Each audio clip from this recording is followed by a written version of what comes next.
Olá, meu nome é Rodrigo Treixo e junto com a Anaís Camargo irei apresentar IA vs Covid-19, Deep Learning, Código e Execução em Nuvem. Um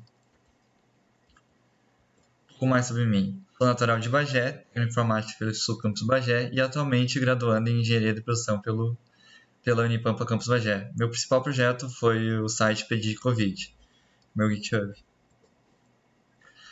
Bom, falando um pouco mais de Bagé, cidade localizada no interior do Rio Grande do Sul, com pouco mais de 100 mil habitantes, conhecida pelo seu churrasco, eleito um dos maiores do mundo, e vinícolas. Tem como os principais pontos turísticos o Museu Dom Diogo e os carrinhos de lanche de Pancho. Em Bagé, o Tia Linux apareceu em 2008, na edição da Urcamp. O Ubuntu, a distro utilizada na época, era a 8.4. Atualmente ela é sediada na Unipampa. Onde tem uma foto ali. O que será apresentado? Será dividido em duas partes. A primeira parte irei falar sobre inteligência artificial, introdução, deep learning, redes neurais convolucionais e tecnologias Linux. Na segunda parte será a execução do código em nuvem, no Colab. Introdução à inteligência artificial. O que é inteligência artificial? É uma área de estudo da ciência da computação, tendo como sub-áreas o machine learning e o deep learning. Observação: IA não é um monte de if-else aninhado, como muitos pensam. Começou na década de 40 com a tentativa de reproduzir os neurônios humanos. Os pioneiros da inteligência artificial na época foram Warren McCollum e Walter Pitts. Eles criaram um modelo computacional para redes neurais baseada em matemática e algoritmos, denominada lógica de limiar, ou também conhecida como Threshold Logic. A partir da década de 80, com o aprimoramento de códigos, surgiu o conceito de Machine Learning. Dentro do Machine Learning tem os tipos de aprendizagem: a supervisionada, a não supervisionada e a semi-supervisionada. Sobre a supervisionada, o algoritmo vai receber dados e assim ele vai encontrar relações matemáticas para analisar as características desses dados e assim criar uma saída. A não supervisionada com um exemplo de aplicação de algoritmo, quando a gente tem um conjunto de dados e a gente quer achar um padrão para esse conjunto de dados. A gente vai aplicar um algoritmo não supervisionado para encontrar clientes específicos ou coisas específicas, como isso é muito aplicado na questão de lojas, quando a loja quer saber qual tipo de cliente compra lá, se tal tipo compra mais ou qual tipo compra menos. E a semi-supervisionada é a junção, é basicamente a junção das outras, das duas anteriores, a supervisionada e a não supervisionada. Bom, Deep Learning. O Deep Learning é uma técnica de Machine Learning também conhecida como aprendizagem profunda. A primeira rede neural artificial foi o Perceptron, criado por Frank Rosenblatt, um psicólogo. O Perceptron é um algoritmo para reconhecimento de padrões baseado em redes neurais computacionais de duas camadas, usando adição e subtração. Redes neurais artificiais com múltiplas camadas. O Deep Learning usa camadas de neurônios matemáticos para processar dados, compreender falas, reconhecer objetos visualmente, e entre outros também. Dentro de Deep Learning existe o estudo da visão computacional, utilizadas nas áreas médicas, carros autônomos e serviços de segurança, dentre outros. A visão computacional tem um alto custo computacional, geralmente suprido pelo alto paralelismo de GPUs. Falando um pouco mais sobre RNAs, como funciona o Perceptron? Como falei anteriormente, o Perceptron é um modelo matemático que recebe várias entradas e produz uma única saída binária. Nesse Perceptron, ela está recebendo 3 entradas e recebendo 3 pesos, ou viés, de importância. A saída binária é feita pela soma ponderada da entrada e do peso. Depois desse processo, passa pela função de transferência ou função de ativação, para ver se vai ou não ser ativado o neurônio. Acima está uma das arquiteturas da rede neural, que é a feed-forward, que pode ser tanto densa como totalmente conectada. Neste caso, toda a rede ela é composta por um perceptron. E aqui no lado temos a rede neural artificial. De amarelo está o input, de vermelho o output e de azul a camada oculta, as chamadas camadas ocultas. Bom,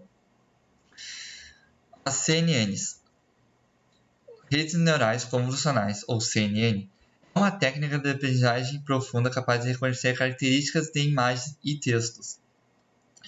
Através da entrada de uma imagem, o algoritmo gera uma matriz, usando diferentes funções, analisa o mapa de características dessa imagem. Consiste em 4 etapas: convolução, pooling, flattening e RNA densa, ou rede neural densa. Bom, convolução, na primeira etapa. Realiza uma análise da imagem de entrada passando por um detector de recursos, ou filtro, gerando um mapa de características. Um exemplo de detector de recurso é uma matriz que consiste em 9 células, ou 3x3, 3x3. Como está nessa imagem, ela vai analisar toda a matriz da imagem de entrada, vai tirar um mapa de característica dela e vai analisar cada pedaço da imagem e vai tirar um mapa de características, ou filter maps. Na segunda etapa, ou o max pooling, nessa etapa a função recebe a saída do mapa de características da etapa anterior, gerando outro mapa de características condensado. Como a gente pode ver nessa imagem, recebendo essa matriz, o max pooling ele vai detectar, vai condensar em uma matriz menor ainda as características mais importantes que tem, né, dentro dessa matriz. Bom, flattening na terceira etapa. Depois das etapas anteriores, essa função irá transformar a matriz em uma única coluna, um vetor. Isso é feito para que possa inserir os dados em uma rede neural artificial densa, que é o último processo. Bom, a quarta etapa e última é a RNA densa. Adicionar uma camada Fully Connect é uma forma geralmente utilizada, conforme apresentado pela saída da camada flattening. Suas saídas são N neurônios, com N sendo a quantidade de classes do seu modelo para finalizar a classificação. Aqui a gente tem uma imagem de representação, que depois da saída do flattening, ela vai passar pelos neurônios e vai chegar numa conclusão, se é cachorro ou gato. E a Linux. Desde a inteligência artificial são utilizadas essas tecnologias. O Python é uma linguagem de programação de alto nível geralmente usada para o desenvolvimento de códigos de inteligência artificial. O TensorFlow é uma biblioteca open source para aprendizagem de máquina aplicável e de uma ampla variedade de tarefas. O Keras é uma biblioteca de rede neural open source escrita por Python e também é capaz de rodar em cima do TensorFlow. Ubuntu é uma distribuição Linux que atualmente está com a versão 20.4. O Jupyter Notebook é uma interface gráfica que permite a edição de notebooks em um navegador web, tais como o Google Chrome e Firefox. E o Google Colab é um serviço de nuvem gratuito para hospedado pela Google para incentivar a pesquisa de aprendizagem da máquina ou inteligência artificial. Olá pessoal, aqui é o Alex. Agradeço ao Rodrigo que me antecedeu nessa apresentação e a gente vai dar continuidade no tema, ok?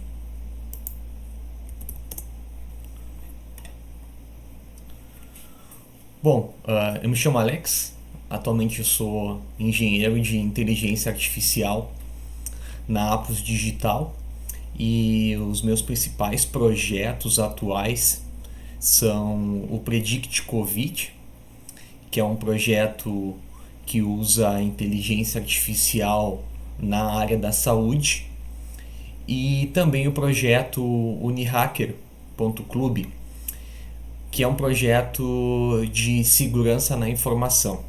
Então, deixo meu contato no GitHub, se vocês tiverem alguma dúvida ou também algum interesse em colaborar nesses projetos voluntários, basta que vocês me contactem.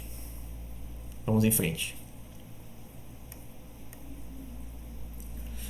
Pessoal, é o terceiro ano consecutivo que eu tenho a honra de participar do Tchê Linux. No ano de 2018 a gente falou um pouco sobre software livre no conceito de bioinformática. A gente participou de uma edição na cidade de Bagé, que é a cidade onde eu resido atualmente. E no ano de 2019, com o tema de Web Scrap, também no Tchê Linux edição Bagé. Bom, conforme o Rodrigo já havia explicado e comentado, a gente trouxe o conceito para esse ano de 2020, nessa edição especial via live, a parte de inteligência artificial num contexto do Covid-19. E o que nós pretendemos fazer, né? O que nós vamos fazer? Então a gente parte de um cenário da pandemia de Covid-19 do ano de 2020, que desde março aproximadamente já surgiram algumas abordagens computacionais para colaborar contra a erradicação dessa doença e também colaborar com as equipes de saúde.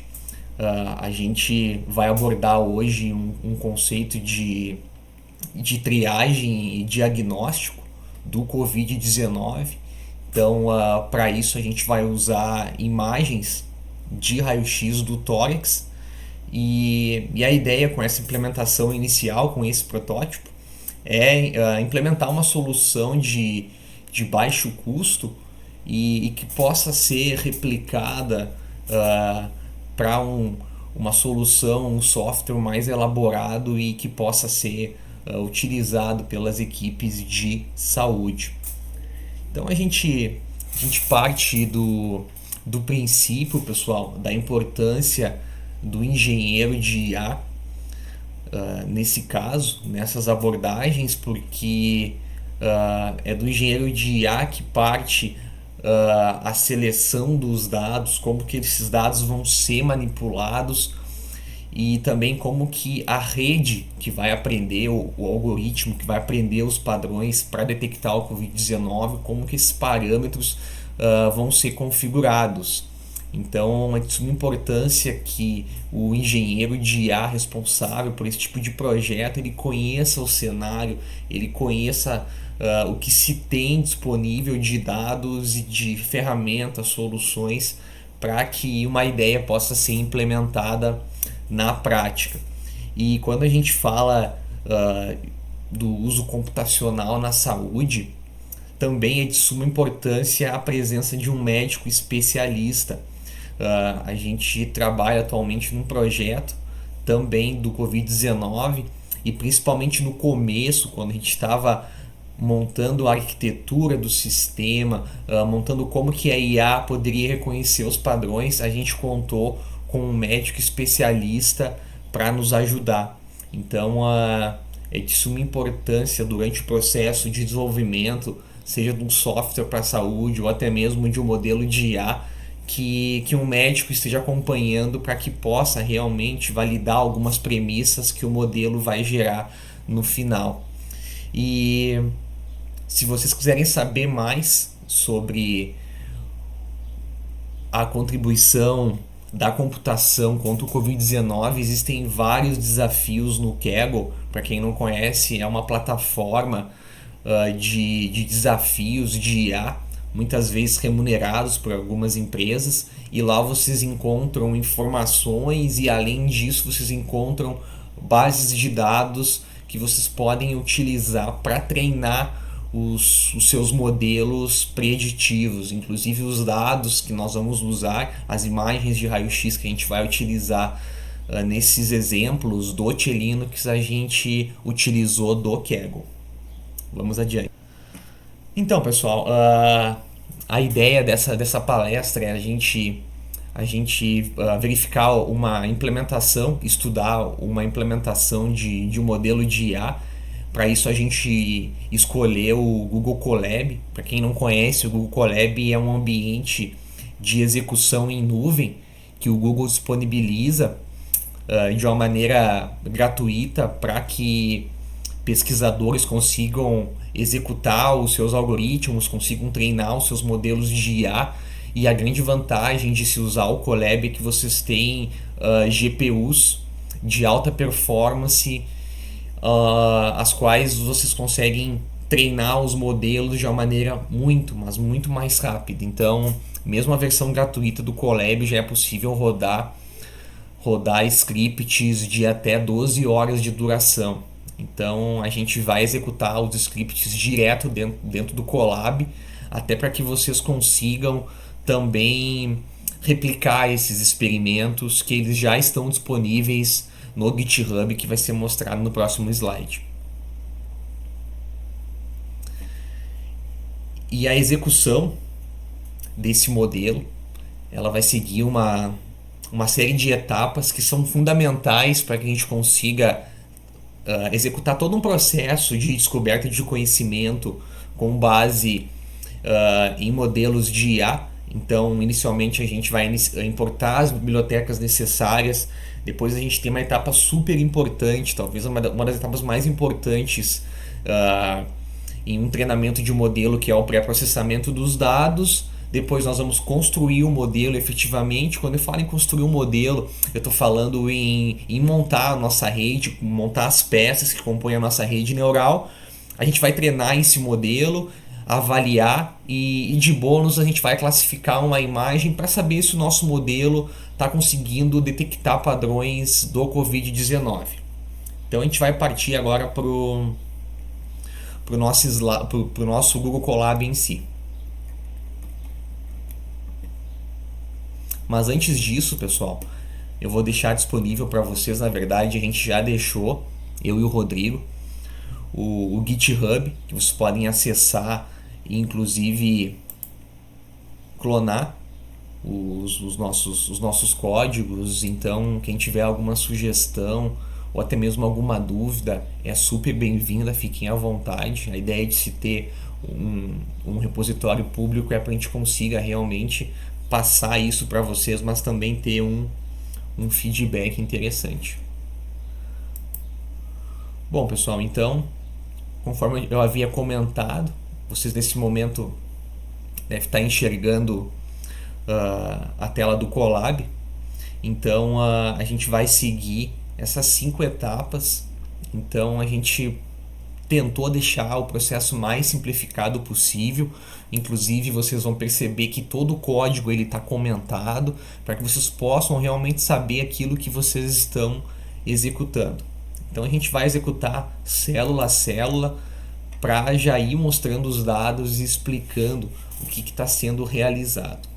Então inicialmente a gente vai montar o Drive, cada um vai ter os seus dados dentro do Drive, caso vocês queiram executar dentro do Colab. Então eles ficam vinculados ao Drive de vocês. A gente já montou o Drive para que eu consiga acessar os dados do GitHub de uma maneira remota. Então a primeira etapa é a etapa de importação das bibliotecas.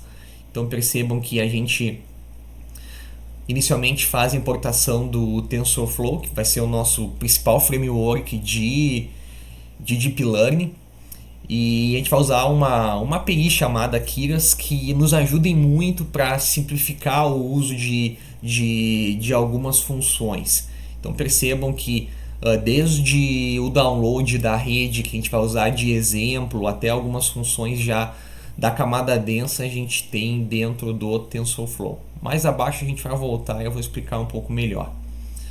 Mais adiante a gente tem a importação das bibliotecas do Scikit-Learn, que nos ajudem muito, principalmente no pré-processamento dos dados. É uma biblioteca em Python amplamente conhecida, e se você já trabalhou com inteligência artificial, provavelmente já a conhece. E para finalizar, algumas bibliotecas de plotagem de resultados. A ideia é a gente visualizar como que o modelo se comportou durante o treinamento, e também algumas bibliotecas de manipulação de matrizes, que é amplamente conhecida no Python, e também de sistema operacional, para que a gente consiga resgatar as imagens de dentro do nosso drive virtual, trazer para a nossa implementação e depois gerar o nosso modelo no final. Então a gente está na etapa 1 de importação das bibliotecas. Também de início, pessoal, a gente já vai setar alguns parâmetros que vão ser importantes lá no final, quando a gente for treinar o modelo. Por que a gente deixou esses parâmetros já no início? Pelo fato de que vocês podem querer testar o modelo com diferentes parâmetros, que a gente chama de tuning, né? São os ajustes. Então a gente está executando com uma configuração padrão, mas quando de fato esse modelo for implementado em produção, é interessante que se façam ajustes nesses parâmetros. A gente já começa pela taxa de aprendizagem, que é um valor pequeno mesmo. A gente tem o número de épocas, que para esse exemplo é um valor bem reduzido, para que a gente possa rodar isso em tempo de apresentação. Vocês podem alterar para valores de 100, 300, até 1000 épocas, dependendo da quantidade de dados que vocês têm. Enfim, a gente já setou um tamanho bem baixo de batch size, que é o tamanho das amostras de atualização. Colocamos um valor para que os valores gerados sejam os mesmos. Isso é importante para que o que a gente for executar aqui nessa apresentação tenha um valor idêntico ao que vocês forem executar nos computadores de vocês. E por fim, a gente define onde vai ser salvo o gráfico que vai ser gerado depois, o modelo, que a gente já deu um nome para ele também. Percebam que tem um ponto interessante, né? A gente está carregando o Git diretamente do Drive. Quem quiser saber um pouco mais sobre isso, dentro do próprio repositório do GitHub, a gente deixou um script que consegue fazer essa ligação do Colab, do Drive, com o GitHub, principalmente com o GitHub privado, que é quando a gente precisa fazer as atualizações. Mas vamos voltar adiante. Bom, pessoal, na etapa 2 a gente já vai iniciar o nosso processamento dos dados, o pré-processamento dos dados, porque a gente vai resgatar a fonte de dados, fazer as manipulações para que isso possa servir de entrada para o nosso modelo. Então a gente vai carregar uma lista de imagens que já estão dentro... Opa, faltou a gente executar essa célula. A gente vai executar essa célula de parâmetros e a gente vai carregar as imagens do nosso dataset. Nesse exemplo, as imagens estão num número bem reduzido de propósito, para que a gente consiga executar em tempo hábil.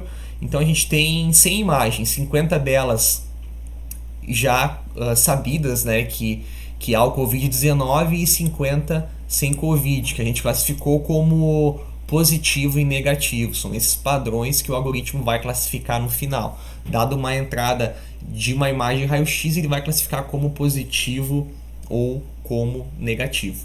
Ok? Vamos adiante. Já carregamos as 100 imagens para a memória. Aqui no canto superior direito vocês têm acesso à quantidade de memória disponível para essa execução. Na próxima célula a gente vai fazer um loop sobre todas as imagens para que o nosso algoritmo consiga extrair o rótulo. Sempre que eu falar em rótulo, eu estou falando da classe a qual pertence aquela imagem. A gente está trabalhando com aprendizado supervisionado. Então, eu preciso passar a qual classe que o meu que a minha instância, que a minha imagem pertence. Nesse caso, é positivo ou negativo.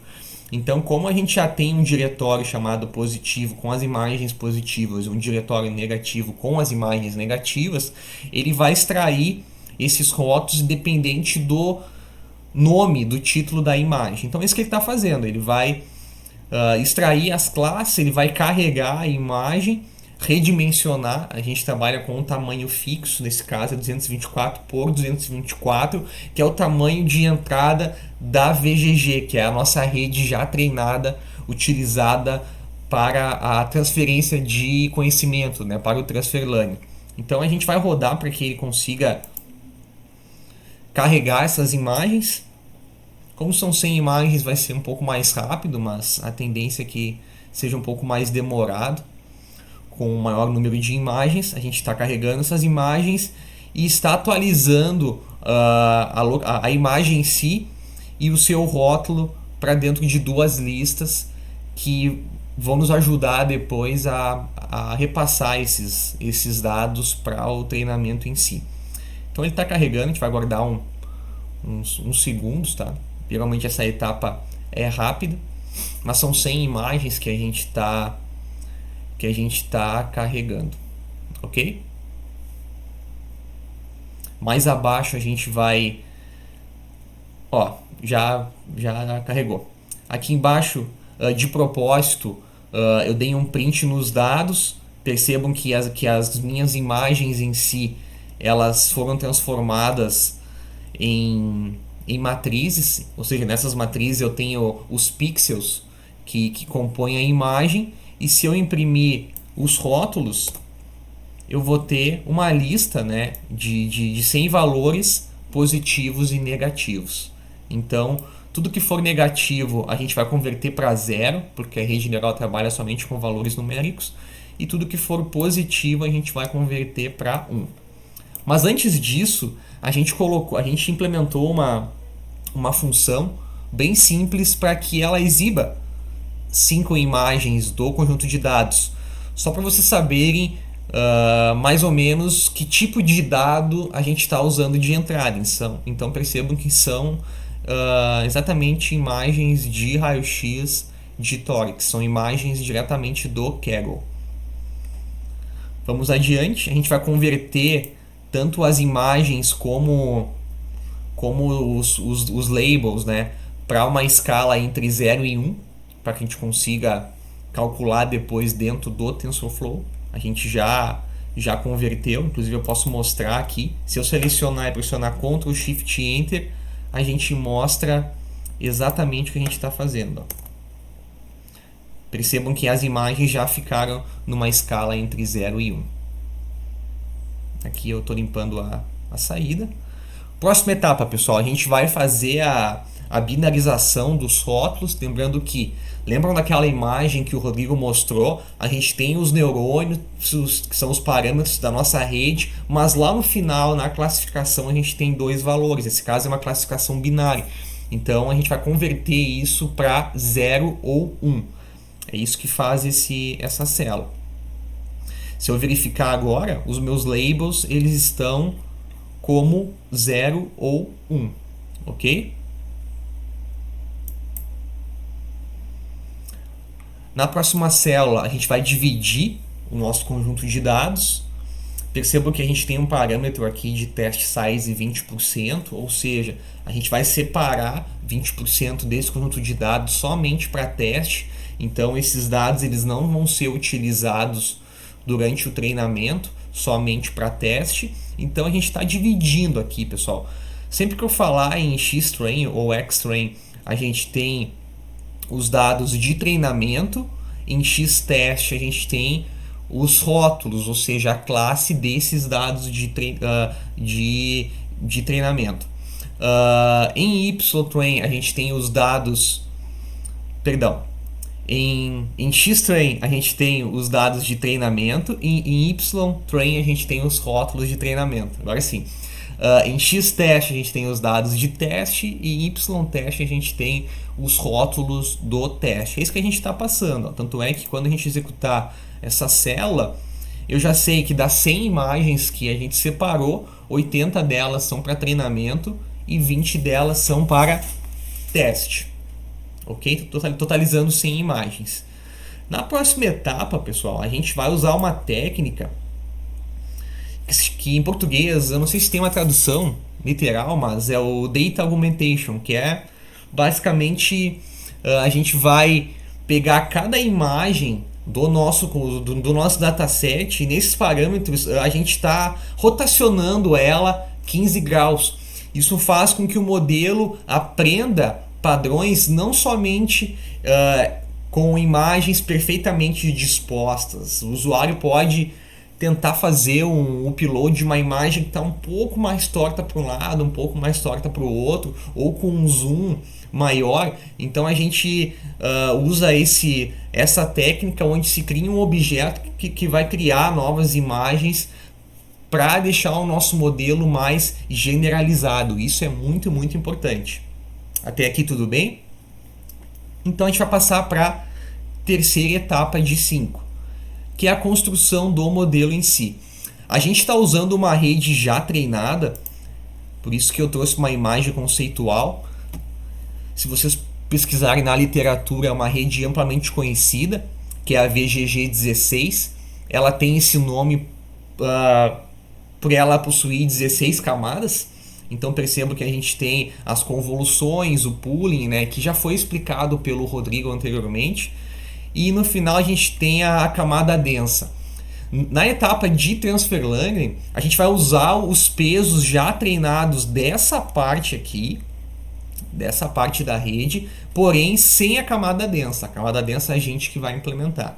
Isso é importante ficar frisado para vocês. Bom, aqui a gente vai carregar essa VGG.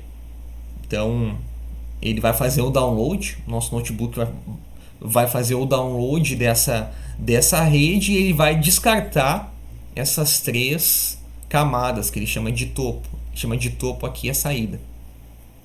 Ok? A gente já configurou para 224 por 224, que é o tamanho de entrada das nossas imagens, e 3 canais, que a gente vai usar o RGB. Já baixou, tudo ok. Na próxima etapa, a gente vai construir a nossa camada densa, que é implementada de acordo com as especificações que a gente passar para ela. Então a gente está montando a nossa rede, aplicando todas as camadas da convolução, que o Rodrigo já explicou anteriormente. Mais adiante a gente vai juntar os modelos em si. Quando eu falo juntar os modelos, é a VGG já treinada e a nossa implementação de camada densa, que é essa daqui. Perceba que na saída a gente tem o valor 2, que vai ser o 0 ou 1, que representa o negativo ou o positivo. E a função de ativação é a softmax. Beleza, a gente já executou essa célula, então a gente passa para a etapa de treinamento do modelo, a quarta etapa, pessoal. Ok? Então a gente vai iniciar o modelo, a gente passa o otimizador e também alguns parâmetros de treinamento, que é a função de perda, que ele vai utilizar, e também qual a métrica utilizada para validar, para avaliar o nosso modelo. A gente vai usar a acurácia, que é o padrão para problemas de classificação. A gente vai chegar então na parte principal do nosso treinamento, que é o treino da rede C, o treinamento da nossa rede neural artificial. Então a gente está passando os conjuntos de dados, considerando também as imagens já aumentadas, que são as imagens rotacionadas para a esquerda e para a direita, e os demais parâmetros de treinamento, como o número de épocas e o verbose que a gente está pedindo para ele mostrar no output o que ele está realizando. É importante para a gente já dar uma olhada nos resultados, mas o gráfico final que vai nos mostrar realmente o valor que a gente precisa. Então a gente vai rodar a nossa rede. Ó. já começou o treinamento. Então são 3 épocas. Ele vai rodar a primeira época, já vai mostrar os valores de saída. Então a tendência é que a função de perda ela vá caindo. Isso é bom. E que a acurácia durante o treinamento ela vá aumentando. Então isso é o que é interessante para a gente. O que nós temos aqui, pessoal, de relevante nesses resultados? Então a gente tem o valor da função de loss final após a última época, que ficou muito próximo de zero, então isso é bom. E o valor de acurácia de 98%, isso durante o treinamento. Durante a validação, que é o conjunto de dados que ele usa somente para validar, o valor da função de loss ficou em 0,3 e a acurácia ficou em 85%. Dado a quantidade de imagens e o número baixo de épocas que a gente está utilizando nesse exemplo didático, né, um exemplo mais para ensino, é um valor muito bom. Na etapa 5, a gente vai avaliar o nosso modelo em si. Como que eu avalio um modelo utilizando o TensorFlow? A gente, durante o treinamento, nessa variável H, a gente gravou todo o histórico do nosso modelo. Então a gente consegue acessar alguns atributos-chave, que é a loss, ou accuracy, o valor de loss, que é esse daqui, e também o valor de acurácia. Então, com base nisso, eu consigo plotar esses gráficos. E é isso que a gente vai fazer, ó, na próxima célula. Percebam que na linha azul a gente tem os valores considerando o conjunto de validação, e na linha vermelha a gente tem o conjunto de treinamento. Então a gente está indo da época 0 até a época 3, no caso a época 1 até a 3, são 3 épocas, né?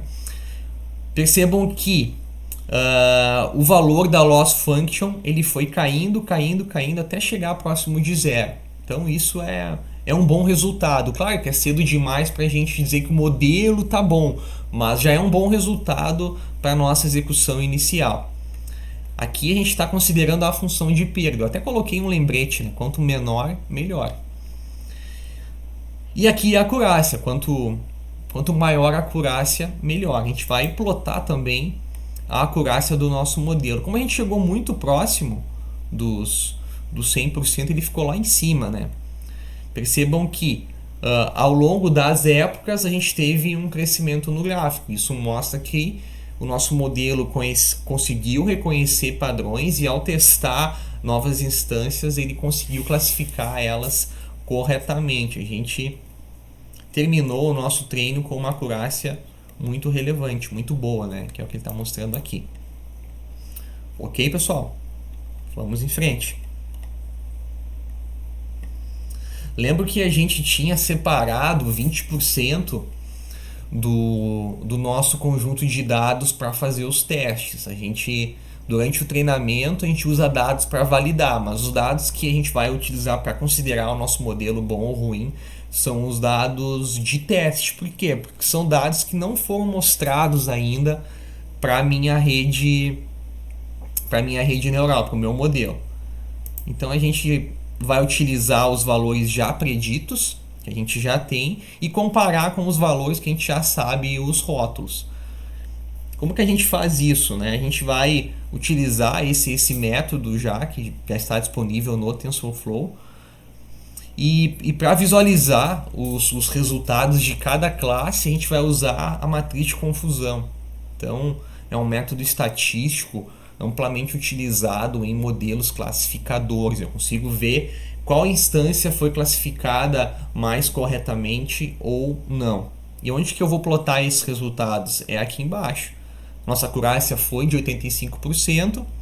E percebam, a gente tem na diagonal principal, que é o valor 8 e 9, a gente tem os acertos. Se a gente somar os valores dessa matriz, a gente tem o número 20, que são os 20% das 100 imagens que a gente utilizou nesse experimento. 20 delas somente para testes. Então a acurácia foi de 85%. Okay? Ele acertou 8 instâncias que eram para ser negativas e 9 instâncias que realmente eram para ser positivas. Aqui na linha de em cima ele disse que 2 resultados era para ser negativo, ele disse positivo, e um resultado que era para ser positivo, ele disse negativo. Então a gente pode gerar isso graficamente também.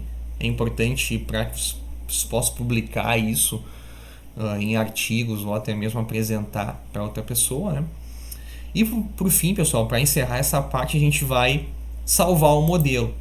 Ele estava no formato H5, porque é um modelo sequential, e com esse H5 eu consigo importar depois e fazer novas predições, que vai ser o nosso bônus da apresentação. Também está no GitHub um arquivo chamado Predict Linux, que basicamente ele vai classificar uma nova imagem. A gente vai carregar um modelo e classificar uma nova imagem. Como que eu faço isso? Inicialmente a gente vai importar os pacotes necessários. Aqui é uma implementação bem mais reduzida, porque a ideia é somente classificar uma nova instância que a gente já tem um modelo treinado. Então a gente vai montar o drive. Eu preciso montar, lembrando que a gente está utilizando um driver virtual do Google. Então a gente vai acessar o nosso drive só para que a gente consiga manipular as coisas dentro do Colab. Esse código ele vai ser inativado depois da primeira execução. É um código temporário. E com isso eu consigo acessar o modelo e fazer o upload de uma nova imagem. Então a gente vai fazer 2 testes, uma imagem positiva e uma imagem negativa. Percebam que ele já abriu aqui para mim. A gente já vai fazer isso inicialmente com uma imagem negativa. Ok? Vou fazer o upload aqui. Ele vai carregar isso para dentro do drive, depois a gente exclui. E agora a gente vai carregar o modelo e vai exibir o resultado final. Nesse caso eu sei que é um valor negativo, então o valor esperado é um valor negativo. A gente vai carregar a imagem do diretório, vai fazer a predição e vai imprimir a imagem novamente com o resultado final dela já. Então percebam que ele retorna uma probabilidade, né, de 89% desse raio-x ser negativo por Covid-19. De fato ele acertou. Então a gente vai fazer mais um teste aqui, carregar uma outra imagem. Agora uma imagem positiva, uma imagem de Covid-19.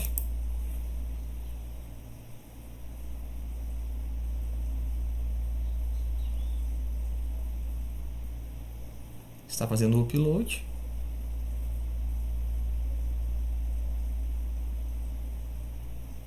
Ok, já salvou. A gente vai rodar mais uma vez.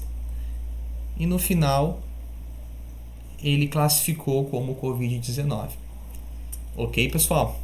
Então a gente vai passar para os slides novamente para encerrar essa apresentação. As considerações finais são que é possível a computação ajudar a sociedade, principalmente em tempos de pandemia, que eu acho que diferentes áreas estão contribuindo com a área da saúde. A gente deixou um exemplo, né, mas poderiam ser outros que a gente consegue contribuir. A gente mostrou ferramentas e repositórios de dados que são open source, boa parte deles são software livre também, então vocês têm a liberdade de implementar e sugerir melhorias. Como pesquisador, isso é extremamente importante para o mercado de trabalho. Existem várias empresas que estão contratando profissionais de IA, principalmente que trabalham com a área de saúde, porque a demanda explodiu literalmente esse ano. Mas isso não está limitado só à área de IA, então a área de segurança, de infraestrutura, de UX, de testes também está em alta. E caso, pessoal, você queira colaborar com um projeto voluntariado, a gente tem o Predict Covid, que já está registrado, e vocês podem ter mais informações nesse link abaixo. E essas foram as referências. A gente agradece a participação de todos nessa edição do Linux, e qualquer dúvida você pode me procurar ou também o Rodrigo, tá bem? Forte abraço!